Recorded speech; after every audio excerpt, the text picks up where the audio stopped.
Hi, everyone. Thanks for joining the webinar today. We're going to start the webinar in 5 minutes. Thank you.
Hi everyone, I'm Winnie C., your host for today's webinar, the ins and outs of rolling your TSP or 401k to an IRA.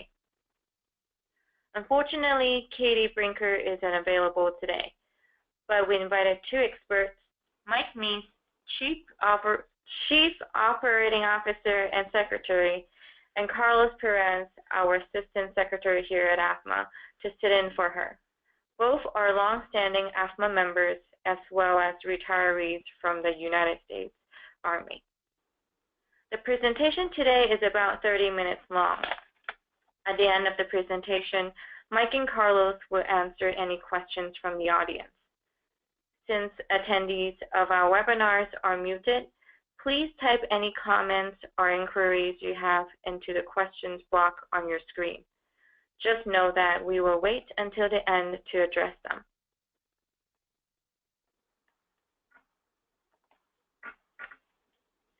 AAFMAA stands for American Armed Forces Mutual Aid Association and is the longest-standing not-for-profit association that empowers military families with affordable financial solutions. We accomplish this by being the premier provider of affordable life insurance, expert investment management, customized residential mortgages, and our exclusive survivor assistance services, all for the military community, not for profit.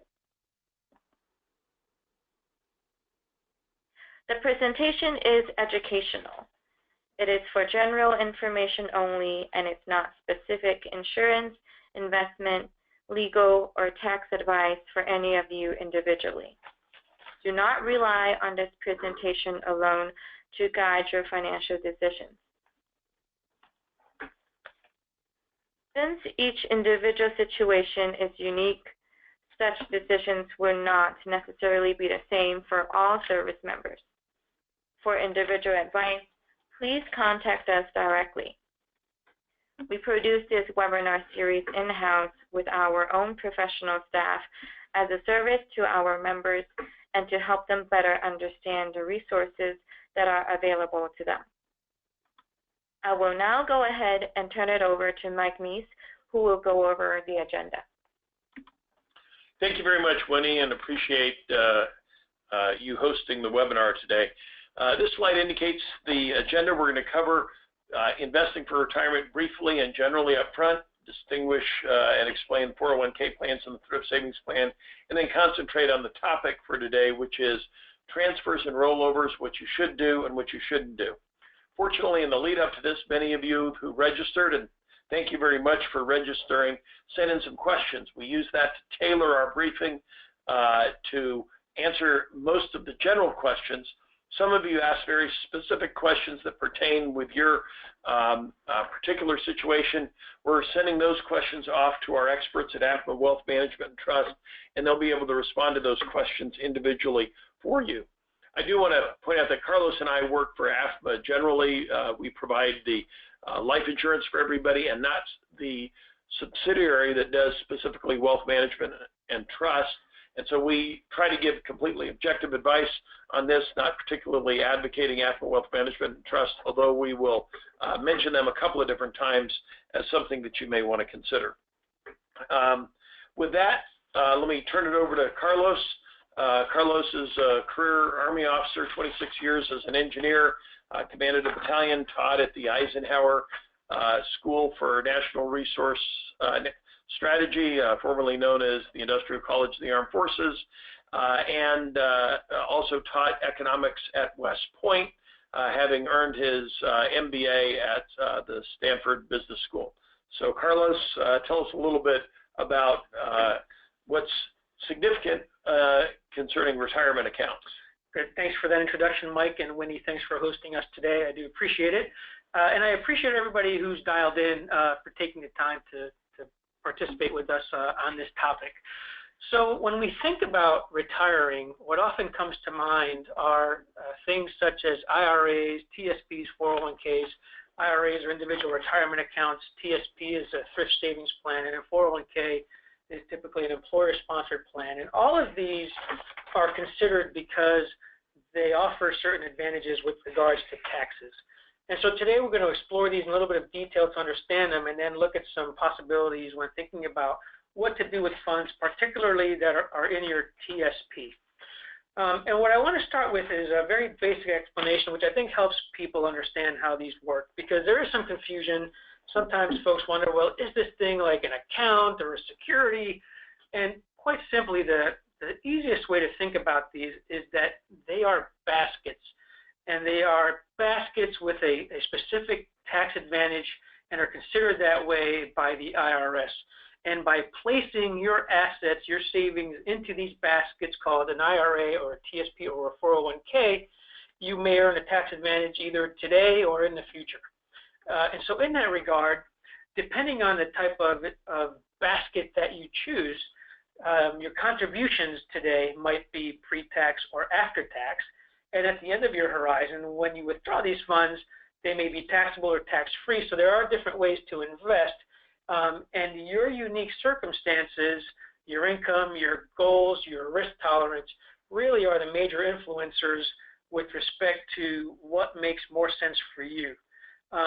Because there are advantages, and some of them significant, with investing in these products, there are also some restrictions or areas that you just want to be aware of. First of all, there may be contribution limits that apply, i.e., how much you can put into these depending on what kind they are in a given year. And there may be also penalties if you dip into these funds early. And then lastly, at some point in time, typically 70 and a half, you have to start receiving minimum distributions out of these accounts. So that's kind of a broad brush look at these investment vehicles, these tax advantage vehicles. So let's take a look now a little bit more detail. The world of tax advantage retirement savings or investment options, in a sense, boils down to two types. And these are typically referred to as traditional or Roth. So I just want to walk through these a little bit because they will prompt some thought maybe on the part of our listeners and on people thinking about what to do with their assets. In a traditional retirement account, tax advantaged account, when you place money into these, this is pre-tax money, and that is that it may reduce your tax liability today. And over time, those funds grow in a tax-deferred fashion, and then at the end of your horizon, when you begin to withdraw, those withdrawals are taxed as some type of income. In contrast, with a Roth product, your contributions today are after taxes, so there are no tax advantages per se today when you make the deposit, but then those funds grow tax-free over time, and at the end of your time horizon when you withdraw, then those withdrawals are tax-free. So the first question that you ought to be thinking about is, do I want to pay my taxes now or do I want to pay them later? Well, and that is a question that we get a lot and that several people sent in. If they're starting out, should they be in a traditional program or a Roth program, whether it's a 401k or an IRA or with their TSP funds? Right. Great question, and that's a question that came up a couple of times in the advanced questions we received. And so I'll answer this question with a question, but I think you'll understand why. And the question that I posed back to our members and to people that are working through this decision is, what tax bracket relatively do you expect to be in when you start to take distributions from these accounts? So let me walk through that a little bit. As I mentioned before, depending on whether it's traditional or Roth, you can see at the top of this slide the summary from the prior page. There are differences in whether something's taxable today or how it grows or at the end. So in general, if today you anticipate that sometime in the future when you will begin to need these monies, you'll be not working or earning less income, which implies you'll be in a lower tax bracket, then it makes sense to go the traditional route. And that is because when you withdraw those accounts at some point in the future, your tax liability is most likely lower. In contrast, if you believe that you're going to continue working well into your old age, and over time your income will significantly grow, and you believe that at that point in time in the future when you need these funds, you'll be in a higher tax bracket, then a Roth makes more sense for you, because when you withdraw those funds at the end of that time horizon, that money is withdrawn tax-free. So in short, Mike, the answer really is that if you expect to be in a lower income bracket when you need this money, traditional makes more sense for most people.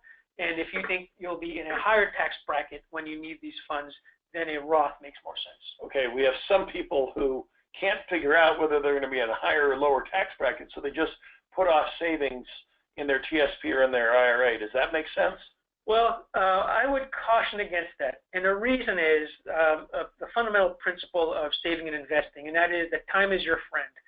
If you decide to defer investing for the future, that makes a huge difference, because you essentially forfeit months and years of the power of compounding. So if you're not sure, consult a trusted advisor, but figure out a way to start investing for the future sooner rather than later, to make the most advantage of your earnings horizon, and don't put off the decision to start investing. Now, we are going to talk TSP, but before that, I thought I would take a moment to talk just a little bit about the 401k before we go to TSP, because that question does come up once in a while. What is this? How does it work? And does it make sense? A 401k, and the 401k just simply refers to the IRS tax code paragraph that covers these type of investments, is an employer-sponsored tax-advantaged account. So some of you may go to work for an employer after your federal service or your military service, and they will offer you what's called a 401k plan. And what these plans do is they offer you the ability to invest in some type of an advantaged account, but because it's done through your employer, and really through an employer that is providing this to you as a benefit of employment by hiring somebody to provide you this investment opportunity, these usually come with a limited number of funds or a menu of investments to choose from. So your employer may provide you a range of mutual funds that you'll be able to pick from and invest in. And these investments will go in, and there are two advantages to these, and then I'll talk about one disadvantage. The first big advantage is that compared to an individual retirement account or an IRA, the limits for these are significantly higher. They're about 3 times higher. So you can deposit $18,000 into a 401k plan. So that's the first advantage, is you can save more in a tax-deferred or tax-protected way, tax-advantaged way. But the second and really powerful feature of these 401k plans is that many employers offer to match your contributions up to a certain percentage. And really what that becomes is what I've highlighted there in blue and gold at the bottom. That's free money. So if you work for an employer that offers a 401k with a match, you should strongly consider contributing at least up until the amount of the match, because that match is essentially additional money that is free to you, that you can put to work for you over time in growing it over the long term. Now, I did mention one drawback, and that comes back to my second bullet, this menu of investments. Essentially, you don't get to pick the menu. So there may be better funds or better investment opportunities out there that is not offered through your employer. And so that's probably the one downside, is that you really want to look carefully at the investments your employer offers and compare their performance and their fees to other opportunities you have. But again, if there is a match, you really ought to think about that match. Now, having said that, I want to transition to the TSP. And before doing that, I'm going to turn it over to Mike. But a quick intro on Mike, who was kind enough to introduce me. Mike has a great deal of experience himself. He's an expert in defense economics. He also was a department chair for the Department of Social Sciences at West Point. He's had a series of operational deployments as a senior advisor to some strategic leaders. And most recently, Mike was one of the leading experts in the new military blended retirement system. And as an authority on that system, Mike became intimately familiar with the thrift savings plan, which is a key component of that new retirement system. So I'm going to turn it over to Mike, who's going to talk a little bit about what the TSP and how it works, and then I'll pick up after him.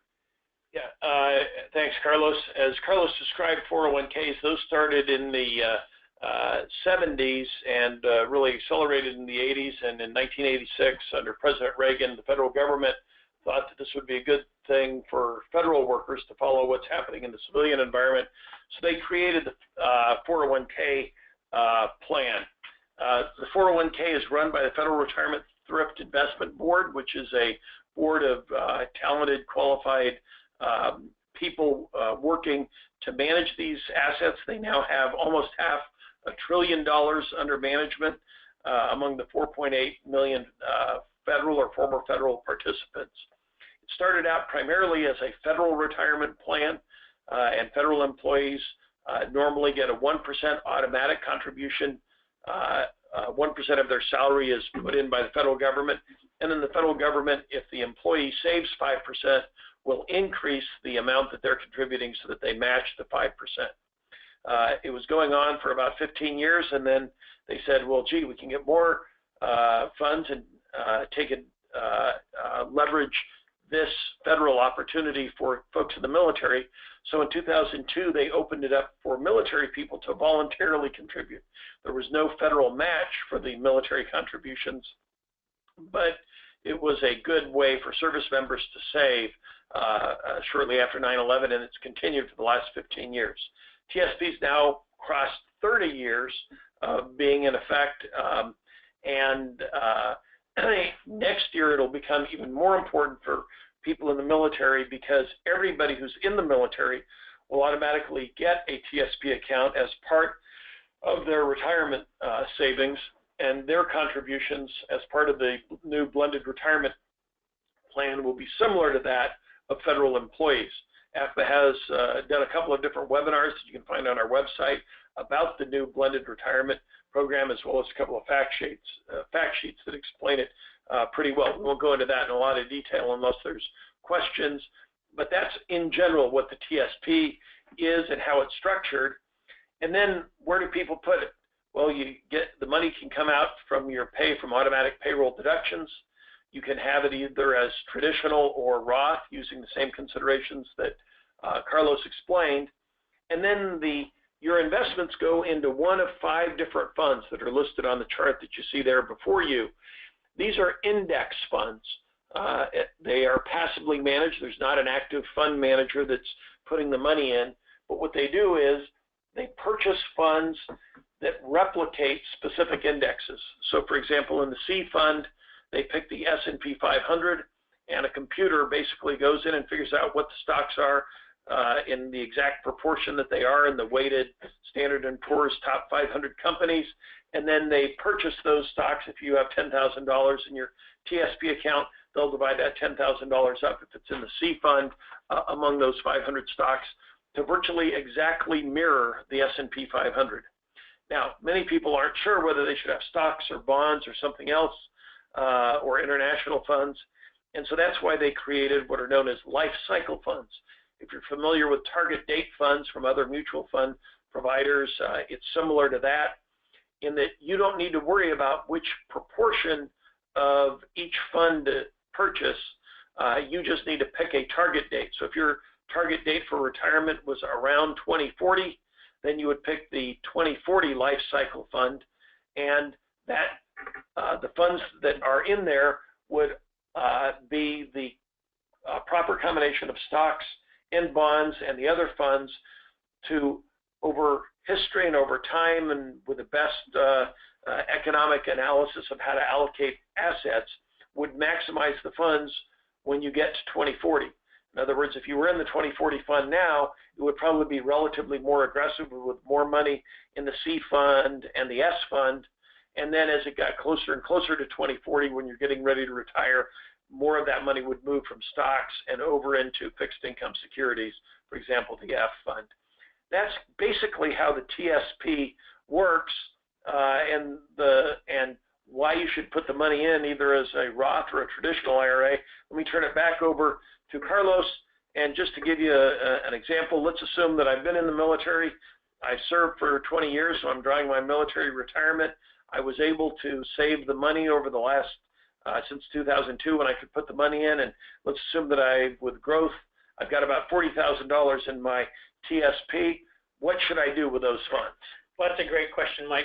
And that's really the crux of what we want to talk about today is what can I do and what are my options? And really with regards to TSP, you have about 5 options available to you. First and foremost, you can leave them alone. And that is that when you leave military service or federal service, there is no requirement for you to close out your TSP account. So it's always an option. You can just say, you know what, I'm happy with my funds and where they are and the investments, so I'm just going to leave them there, and I'll use them when I need them down the road in retirement. But there are other options if that's not what you want to do, and that's the next 3.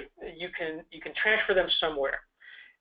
You can transfer them into a new employer's plan like the 401k that we described earlier as one option. You can take and transfer those into an individual retirement account, an IRA. You can also transfer them into a qualified annuity. And then lastly, you can just withdraw the assets.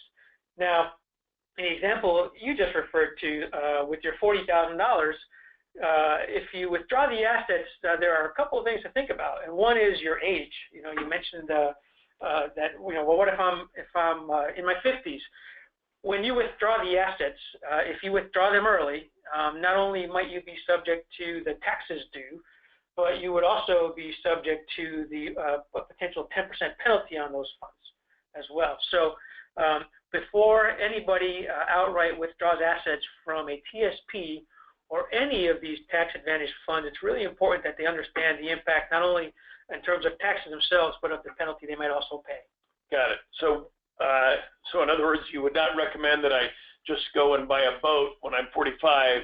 Right. What if I took that $40,000 and went to buy a boat? What would be the tax and penalty consequences on me? Right. Well, that's a great point. So if you hit your midlife crisis or approaching it, I would probably advise you against taking your retirement money and buying a boat or a Corvette or some other great item like that, as tempting as it may be. And there are a couple of reasons for it. One, if you are under 59 and a half, you will pay the taxes on it, and you will pay the 10% penalty on that money, most likely.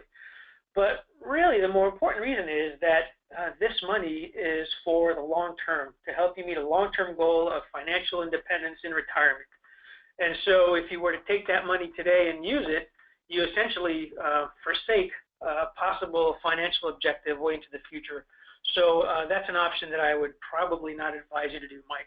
Now let's look at this then. So what are some of the things I should think about in making this decision with regard to the TSP? The first one is what we've just talked about is if you take an early distribution, that may mean a 10% penalty on top of the taxes. That's one. Now, if you're considering a transfer or a rollover, those middle 3 options that we talked about on the prior slide, one thing to bear in mind is that there are no tax consequences if you move the money, transfer or rollover, from traditional TSP to another traditional account like a traditional IRA or a traditional 401k, or from a Roth TSP into a Roth IRA or a Roth 401k. And in addition, if you roll from traditional to Roth, you will incur taxes on that converted amount. And this has to do with the slide a couple slides ago that showed when you pay taxes, whether up front or at the end, and how the taxes grow, tax-free or tax-deferred. That's why that happens. And then lastly, something to really consider is that the TSP generally is a good deal. The average net expense for a TSP fund in 2016 was 0.038%, as it said on the slide. If you were to compare that to other fairly reputable index funds, you'd probably find them coming in around the 0.4%. So really, you're looking at the difference of 40 basis points versus 3 or 4 basis points, and over the long run, that can mean a difference in what you end up with at the end of the horizon. So it really leads to the ultimate question of should I stay in the TSP or not stay in the TSP? Give me an objective thoughts on that. Should I stay or should I go? So let's look at that. Reasons to stay. Quite frankly, the reason to stay with TSP is that it has a great fee structure. The fees are low. But there's also another reason. That's that second one on this slide, and that is the TSP really does offer a simple, streamlined investment lineup. It's fairly straightforward. Most people understand what it is that they're getting if they're choosing the G fund or one of the other index funds. And if you're not sure, as you mentioned, the lifestyle funds, in essence, allow you to just pick a target date and allow a manager to change that allocation over time to meet a certain portfolio balance by the time that you retire or need those monies. And then there's a couple of other ones shown on the slide. You know, if you're going to stay or rejoin federal service, you may want to keep your account open, etc. So those are the reasons to stay. What about reasons to leave? Yeah. Next slide, please, Winnie.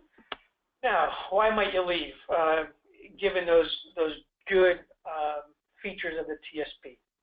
Well, the first one is that your TSP really should be part of a larger investment and financial plan.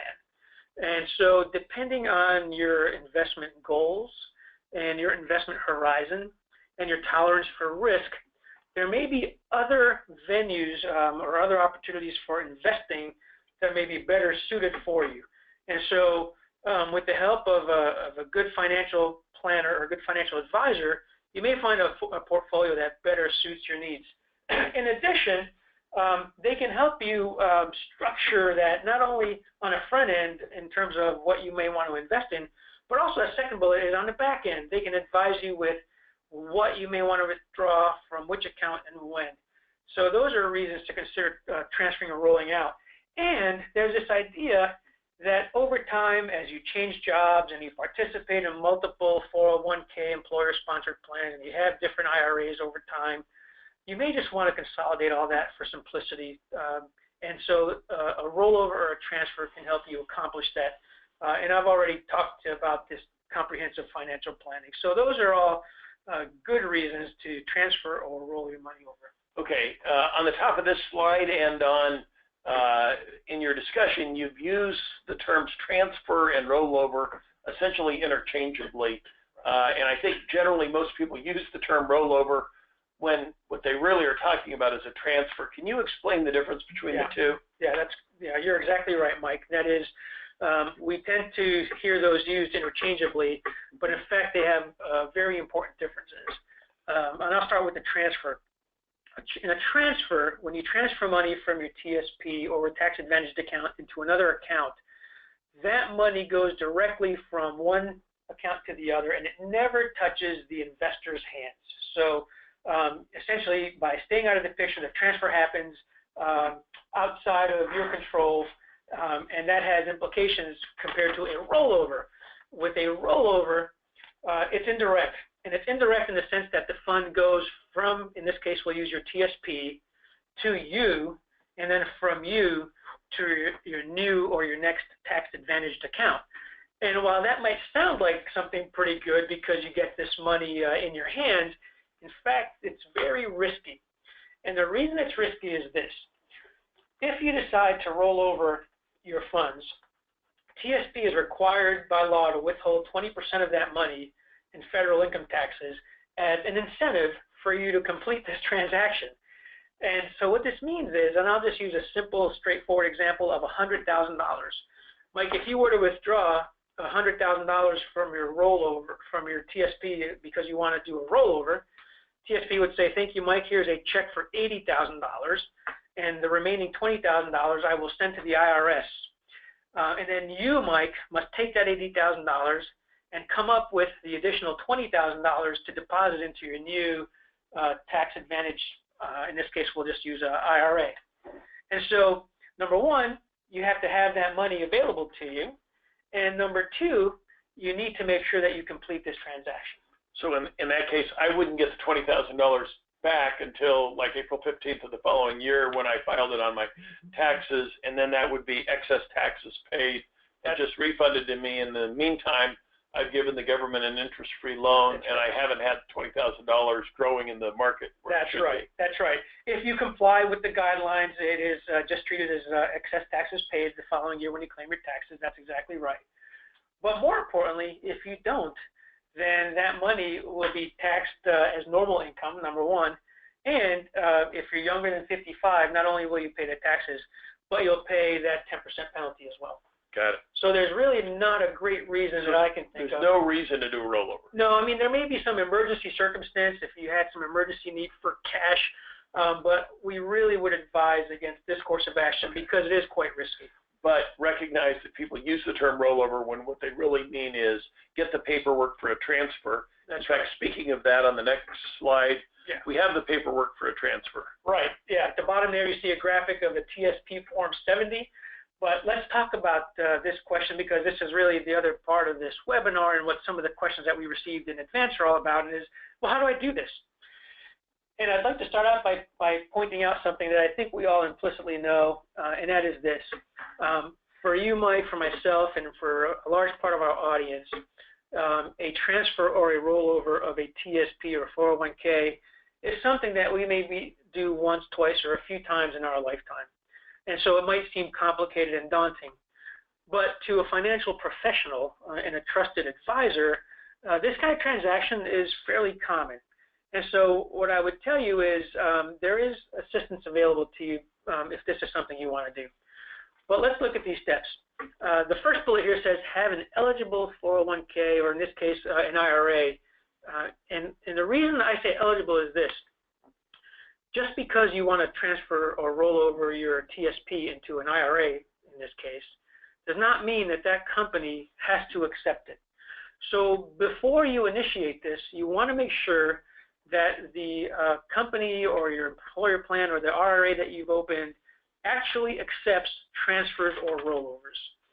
That's step one, and it's incredibly important that you do that, because you don't want to run up into a situation where you're up against some kind of a timeline and unable to complete it.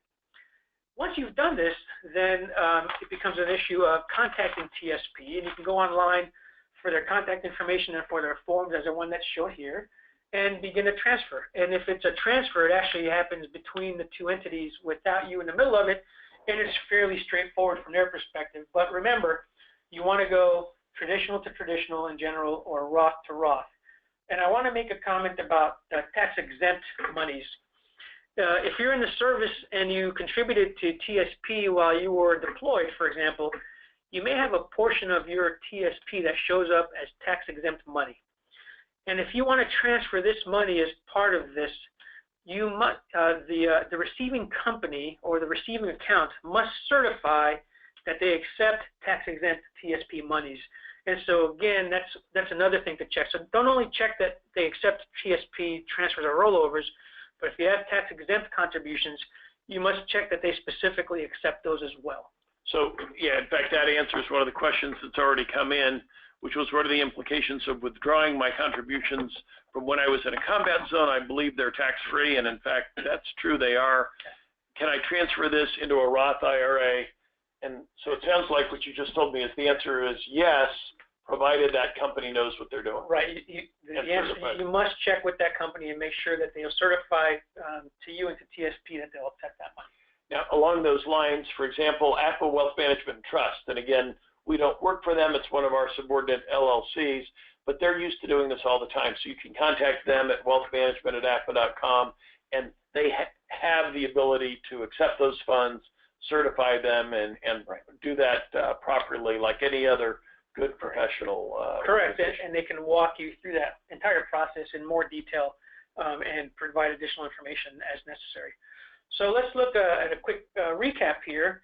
Just some key points to make. Number one, when you look at these investment vehicles, they're very good and really can help us meet our financial goals, but they ought to be part of a larger, comprehensive plan. And regardless of that, you ought to start saving for retirement as soon as you can and work that into your financial plan and your budget. And to the extent possible, you want to leverage these tax advantages because they help enhance the power of compounding. If you think you may need this money, then really think hard about essentially locking it up in these accounts because of the penalty that may apply. And then remember that they could offer an opportunity for home basing. And Mike, you had mentioned home basing earlier.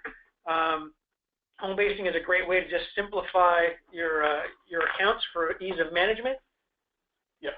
So let's say I was in the Army for 20 years. I retired. I didn't buy my boat. I've got that $40,000. I've left that growing, and I went and worked for one company for 4 years and have a 401k there.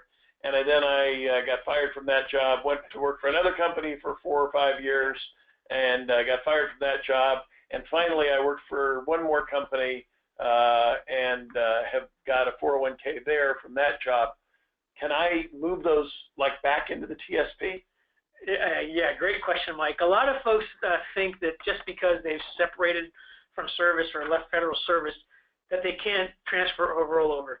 What you cannot do is you cannot contribute new money into that account. In other words, money from your pay. But you can transfer or roll over from your 401k, from your IRA into TSP if that's something that you wanted to do. So I could then home base all the way back into TSP and allow those money to grow. That's correct. You can, but you give up some of the advantages that we talked about home basing an IRA, which is that it may offer you more opportunities for diversification, et cetera. Yeah. Along those lines, does age matter? In other words, when I'm in the growing phase, when I'm in my 40s, 50s, 60s, or 30s, 40s, 50s, I put the money into the either TSP or a civilian 401k, then transferring that back into TSP so that it just grows in passively managed index funds might make sense. But then when I'm in my 60s and I want the advantages of professional management and withdrawing as part of an overall comprehensive financial plan, then you transfer it out or roll it out of TSP and work with AAFMAA Wealth Management Trust or some other qualified financial advisor. Right. As you grow in age, your financial life may become more complicated. And I'll say just a couple things about this. One, if you're sick, you generally go to the doctor. If your car breaks down, you go to a mechanic. There's nothing wrong with asking for help. And that's that last bullet on the slide, which is get professional advice. But get it from somebody that you trust, somebody that's reputable, that you can go to for advice that's in your best interest. But the other thing I want to mention, and I'm glad you reminded me, is this. Studies have shown, and there's a general consensus, that the single largest determinant of whether somebody achieves a long-term financial goal is the asset allocation. That is, where they put their money. Not necessarily physically, but the type of security. So it might mean a difference between bonds and stocks or equities, real estate. So how you allocate your funds over time is the single largest thing that determines this. And what a good financial advisor will do is they will help match your objective and your risk tolerance and your time horizon to an asset allocation that meets those factors. And that's a really important point, and I'm glad you brought that up, Mike. Good. Looks like we've got some questions there. Winnie, why don't you hit the questions? All right, thanks. The first question is, if I am maxing out contributions to my Roth IRA, can I legally also contribute to Roth TSP with my military pay, or do I have to stay with traditional TSP? Great question. Appreciate getting that. And the answer is no, you don't have to limit your, you could have a Roth IRA, and then you can also, the limits on a Roth TSP are the standard limits, which is $18,000. So the total amount that you could contribute to retirement accounts in total would be $18,000, or if you're an old guy in your 50s like me, it could be an additional $6,000 of catch-up contributions. So if you maxed out the Roth IRA, you could contribute a balance to a Roth up to a total of $18,000 because those are distinct limits that are different from Roth IRAs versus a Roth TSP account. Great, thank you. The second question is, do you recommend rolling out the tax-free portion of the TSP contributions when retiring? Yeah, that question I think would be specific to your unique circumstances, and that may be a question that you'll want to talk to either one of our folks here. But in general, the real question is, what do you want to do with those funds, right? And so what is your investment goal? And will the TSP help you achieve that, or is there another account out there that might be suited for that goal? And that's how I would look at that. It is not just should I or shouldn't I, but what is your goal? Start with your goal it may be the case that the TSP allows you to meet that goal, but it may be the case that you need something different, and it might make sense to move that. Great, thank you. The third question is, Roth accounts in general don't have RMDs. I thought that I read recently that Roth 401k did have RMDs. If this is true, can I roll these Roth funds to a Roth IRA? And the answer is, you have the first part right. RMDs are required minimum distributions. Retired funds in general, you can't take them out without penalty to before 59.5, and because the government wants you to take them out for your retirement, you do have to start taking out traditional IRAs and any 401k Roths by 70.5. And we would recommend that you check with a financial advisor, and we'll follow up with folks from AAFMAA Wealth Management and Trust, but you can move from a 401k in most circumstances into a Roth 401k into a Roth IRA, and that Roth IRA would generally not be subject to the required minimum distributions. Great, thank you. The next question is, how do costs compare IRA versus 401k? Assume it varies, but generally which is less costly in fees? Yeah, thank you. I'm glad this question was asked because this is a hard one to answer, and here's why. It's not just about the costs, right? And the example I use is slightly different here, but I think it'll make sense. Some people look at active funds versus passive funds, and they say, well, passive funds are cheaper, therefore you should only invest in passive funds. The reality is you also ought to look at the return and what those funds are providing you. So just this, judging by cost alone isn't a complete assessment of what you're getting. So when you look at IRA versus 401k, it's really hard to say because remember that with the 401k, it depends on what funds it is that your employer is offering. Some employers may offer funds that have slightly higher costs, but they may also have higher returns. Some employers may just offer straight out index funds, and those will have lower costs. So really, you have to do a little homework there and compare the costs, and if you're not sure, walk through not only the cost, but the expected returns with an advisor. Great, thanks, Carlos. The next question is, on the rollover, isn't a direct rollover similar to a transfer? There are direct and indirect rollovers. Right.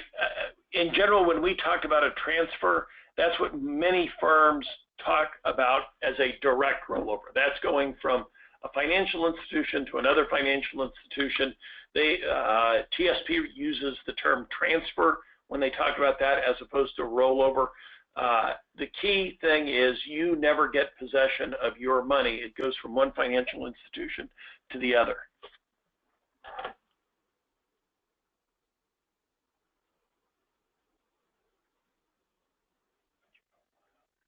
Thank you, Mike. So the next question is, how will the new retirement system affect TSP? Yeah, good question on the new retirement system is, as I mentioned at the outset, everybody will get a TSP account that's in the military on January 1st, 2018, any new members of the military, and anybody who opts into the blended retirement system. And so consequently, there'll be much more discussion in the barracks and on ships and in the air about the stock market because everybody will be focused on what fund are you in and what are you going to be doing. And so consequently, I think there'll be a much greater amount of financial awareness and knowledge with regard to what's happening with funds because everybody will be part of the TSP, automatically enrolled from the government, as well as they can put in their own money up to 5%, as well as putting money above and beyond that. Great. Thank you, Mike. Let's look through the questions. I think we take one more. Yeah. The last question is, if I leave money in TSP, do I get monthly payments for withdrawals, or do I have to take the money as a lump sum?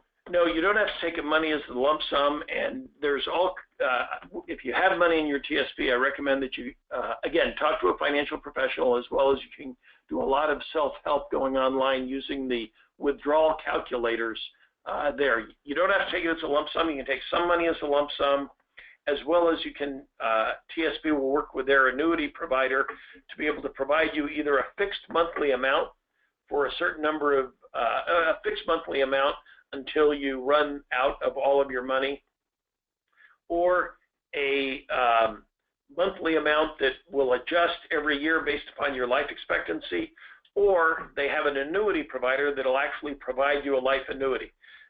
So when you're, let's say, 65 and you want to start taking money out of your TSP, they will calculate directly how much money you'll get for your life expectancy. And the way that works in an annuity is they pay that out every month until you die. They base that monthly amount based upon how long they think you're going to live. If you live short of your life expectancy, they stop paying you, and in effect, the government wins in that case. On the other hand, if you live beyond your life expectancy, then you win, in that the annuity company is going to have to continue to pay the annuities well beyond your life expectancy. And in that sense, you win from that. So there are multiple options. You can either take a partial lump sum and then have it out in monthly payments, or get it as a life annuity, or some combination of those. There were a couple more questions that just came in. These look fairly specific to circumstances here. Let's see if we have some. Oh, here, this one right there. Oh, yep. That one. So the question is, if I transfer all of the funds out of my TSP and close the account, can I later reopen the account if I'm not a federal employee at the time? Yeah, that's a good question, and it's slightly related to what we spoke about earlier, and that is you can move money in while you have an active open TSP account, and by moving money in, I mean transfer or rollover, not a new contribution. But once you've closed out your TSP account, you can't reopen it. Right. Great, thank you. All right. Thank you, Mike and Carlos, for going over this educational presentation and answering some of the great questions that we got from the audience. If you have questions for us, feel free to reach out to us at wealthmanagement@afma.com.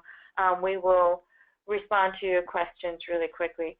Actually, we have one more question that we could address. Yeah, and wait, what I was going to add is I see that some questions here are fairly specific to you and we didn't address them, but somebody will be reaching out to you either with an answer to those questions by email, or to set up a time where they can just talk over your circumstances with you and give you a more detailed answer. So with that, Mike? No, again, I want to remind folks that we do these webinars here to help educate all of our AAFMAA members, and encourage you to tune in. And Winnie, why don't you introduce the next webinar that we have? Sure, thank you. So this weekend, you'll be receiving a follow-up email with instructions on how to access a recording of this presentation. And you can always register for future webinars and review past webinars at afma.com/webinars. Speaking of future webinars, be sure to join us for our next webinar on July 27th, when our subsidiary, AAFMAA Mortgage Services, LLC, will discuss strategic refinancing, a very timely topic given recent changes in our economy. So if you found this information useful, we encourage you to share it with your friends and family. Our membership grows stronger every year because you introduce those in your military community to AAFMAA. Thank you again for joining us today, and we look forward to our next opportunity to assist you.